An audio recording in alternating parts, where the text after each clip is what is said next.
আসসালামু আলাইকুম ওয়া রাহমাতুল্লাহি তাআলা বারাকাতুহু। আজকে আমার কাছে এসেছে হযরত আল্লামা মাওলানা কারি নূহ আলাম নাইমি সাহেব বাংলাদেশ ঘোরার উদ্দেশ্যে। হযরতকে নিয়ে এখন আমি বাংলাদেশ বর্ডারে ঘুরছি। আর আমরা এখন দাঁড়িয়ে আছি ইন্ডিয়াতে, আর তার বেড়ার ওই পাশটা হচ্ছে আপনার বাংলাদেশ। সমস্ত বন্ধুর কাছে আমার অনুরোধ যে আপনারাকে কেমন লাগলো একটু বলবেন। আর কারি সাহেব অনেক দিন থেকে আমাকে বলছিল আর কি যে হাজরাত বাংলাদেশ বর্ডার ঘুরবো, দেখবো। আমি বলেছিলাম যে আসেন আসেন, কিন্তু অনেক দিন পরে আমার কাছে আজকে এসেছে।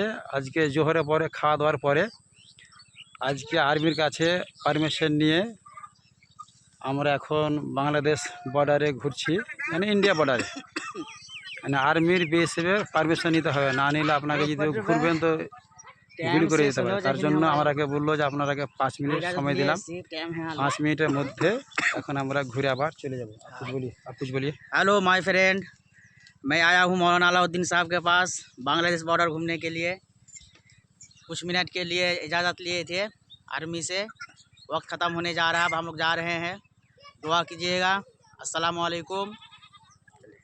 ये है हमारे इंडिया और ये है बांग्लादेश।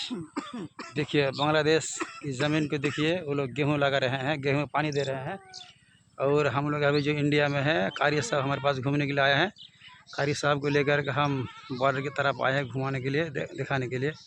अस्सलामु अलैकुम व रहमतुल्लाहि ताला बरकातहू।